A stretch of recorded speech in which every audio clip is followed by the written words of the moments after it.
Hello aspirants, आप सभी का एक बार फिर से स्वागत है लेगेसी आईएएस एकेडमी के यूट्यूब चैनल पर। आज के इस वीडियो में हम डिस्कस करने वाले हैं एक ऐसे टैक्स प्रपोजल की कि जो अगर आ गया तो जो वर वधु है यानी मियाँ बीवी या कह सकते हैं हस्बैंड वाइफ जो है, इनकी इनकम एक जॉइंट इनकम कंसिडर करके टैक्स की जा सकती है।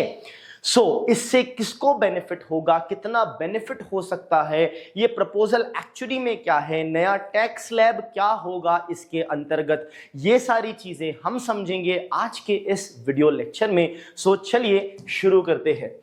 न्यूज क्या है, जैसा मैंने कहा ICAI जो कि institute of chartered accountants of India है, तो इन्होंने एक प्रपोजल रखा है। वो प्रपोजल है ऑप्शनल जॉइंट टैक्सेशन।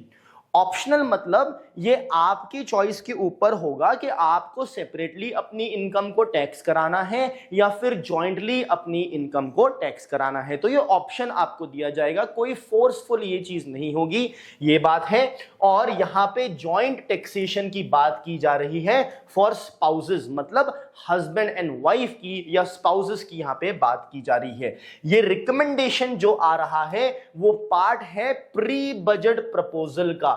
बजट के पहले जो प्रपोजल्स रखे जाते हैं उसके तहत ये रिकमेंडेशन दिया जा रहा है। इस रिकमेंडेशन के तहत कोशिश ये है कि जो टैक्सेशन है वो सिंप्लीफाई कर दिया जाए पर्सनल टैक्सेशन के लिए।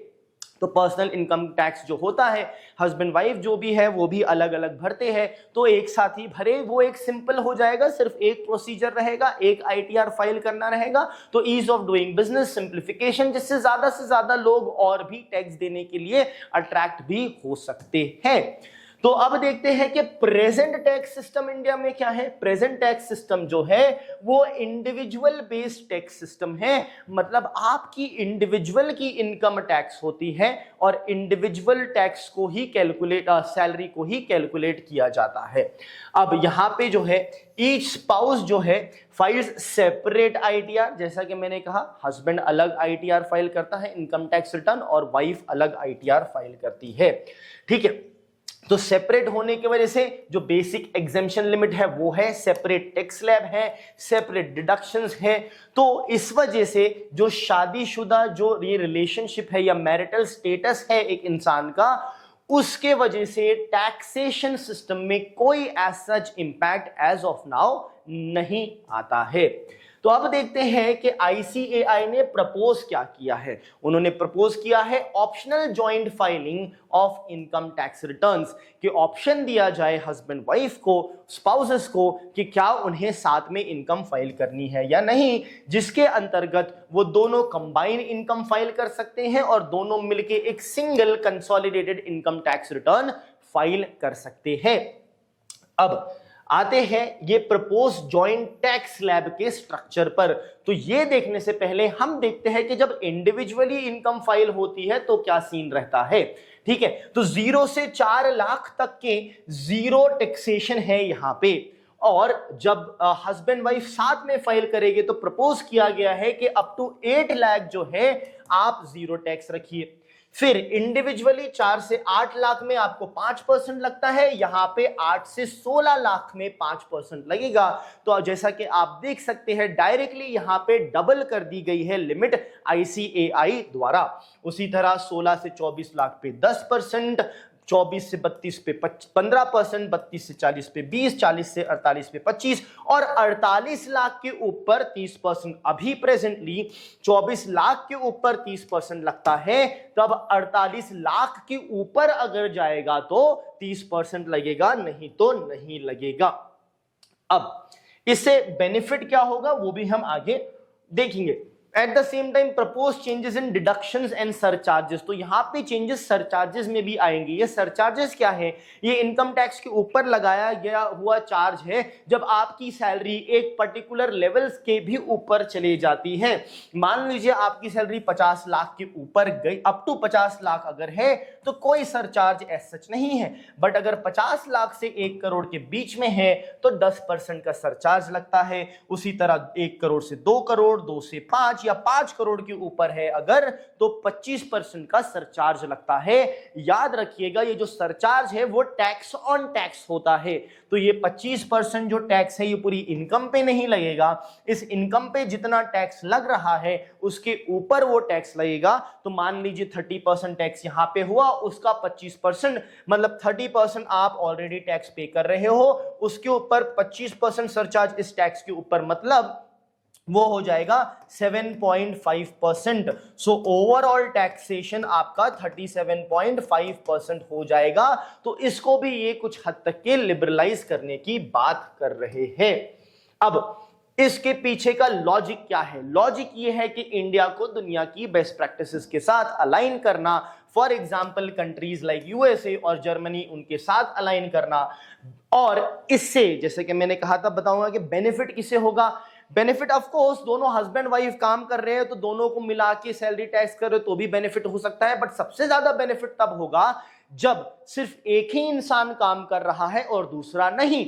मान लीजिए कि आपके हाउस में सिर्फ मान लीजिए वाइफ काम कर रही है, हस्बैंड काम नहीं कर रहा है, या हस्बैंड काम कर रहा है, वाइफ काम नहीं कर रही है। उस सिचुएशन में अगर हस्बैंड की इनकम या किसी भी एक स्पाउस की इनकम 25 लाख रुपए है तो आपको टैक्स काफी देना पड़ेगा। आपकी जो इनकम 4 से 8 लाख है उस पे 5%, 8 से 12 लाख है उस पे 10%, so on and so fourth. जो इनकम 24 लाख से ऊपर है उस पे 30%।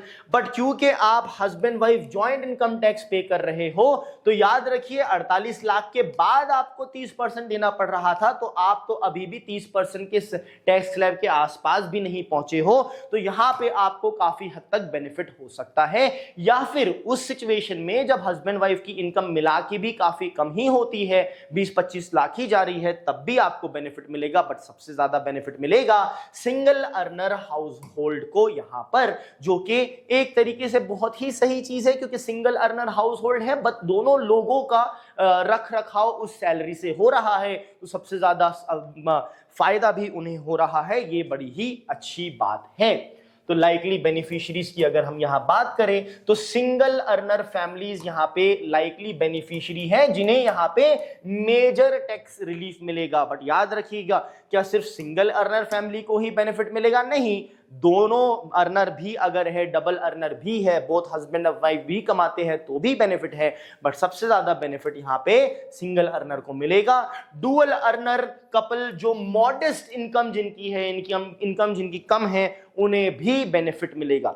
अब याद रखिए, अगर ऐसे कोई अर्नर है, हस्बैंड वाइफ दोनों अगर 40-40 लाख कमा रहे हैं, 30-30 लाख कमा रहे हैं, तो दोनों का मिला के 60 लाख हो गया एज सच, तब उनको उतना बेनिफिट एज सच नहीं वहां पे मिलेगा। इससे होगा better adjustment of home loan interest, medical insurance, housing, सारी चीजें, बिकॉज हस्बैंड वाइफ जनरली एक साथ रहते हैं। जनरली की बात इसलिए किया क्योंकि ऑफ कोर्स याद रखिएगा नई नई टाइप की फैमिलीज आ रही है, जैसे लिविंग अपार्ट टुगेदर, जहां पे हस्बैंड वाइफ एम्प्लॉयड है अलग अलग सिटीज में, सो हर हफ्ते, हर महीने या हर क्वार्टर वो मिलते हैं बट रहते अलग अलग हैं। तो ये भी टाइप की फैमिलीज है, याद रखिएगा अपने इंडियन सोसाइटी की आंसर राइटिंग में। बट जनरली स्पीकिंग वो साथ रहते हैं, तो home loan interest calculation, medical insurance, housing, ये सारी चीजों का कैलकुलेशन एटसेट्रा काफी हद तक सिंपल हो जाएगा। बट कुछ चैलेंजेस आ सकते हैं इसके इंप्लीमेंटेशन के सामने, जैसे कि it will require a major overhaul of the IT system.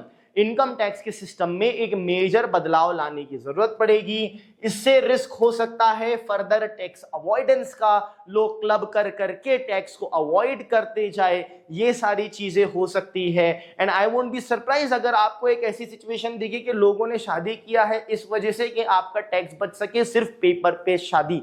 जी हाँ, ये चीजें होती है। इनकम टैक्स की सेविंग्स के लिए तो एज सच अभी नहीं हो रही है, बट ये चीजें होती है जैसे ग्रीन कार्ड लेने के लिए, परमानेंट रेसिडेंसी एटसेट्रा दूसरी कंट्रीज के लिए लेने के लिए। मूवीज में भी ये सारी चीजें दिखाई जाती है और रियल लाइफ में भी ये होता है।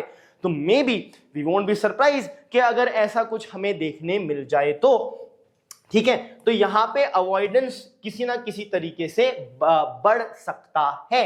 अब इसका वे फॉरवर्ड क्या है? देखिए, ये प्रपोजल लाया गया है एक सिंप्लिसिटी के लिए, कंप्लायंस बढ़ाने के लिए, और जो मैंने आपको टैक्स रेट्स बताए वो सेट इन स्टोन नहीं है, वो एग्जैक्ट नहीं है, वो अभी तो सिर्फ एक प्रपोजल ही है। इसको अगर एक्सेप्टेंस मिलती भी है और वो आता भी है तो नॉट नेसेसरली वो टैक्स स्लैब आएगा जो मैंने आपको बताया, बट इसके लिए रिफॉर्म्स की जरूरत है। इसके लिए इंप्लीमेंटेशन के लिए क्लियर गाइडलाइंस, सेफगार्ड्स, मिसयूज के अगेंस्ट सेफगार्ड्स, ये सारी चीजों के रूल्स रेगुलेशंस बना के इसे लाने की जरूरत है। तो क्या ये इस बजट में आ सकता है? शायद, बट क्वाइट डिफिकल्ट होगा। अगर पॉलिटिकल विल रहा भी तो मोस्ट प्रोबेबली, अगर अभी ही डिसीजन ले लिया गया कि हाँ ये अच्छी चीजें लाना है, बट फिर भी ऐसा लगता है कि अगले साल से ही ये आएगा। बट लेट्स सी कि गवर्नमेंट हमारे सामने किस टाइप का बजट प्रस्तुत करती है। धन्यवाद।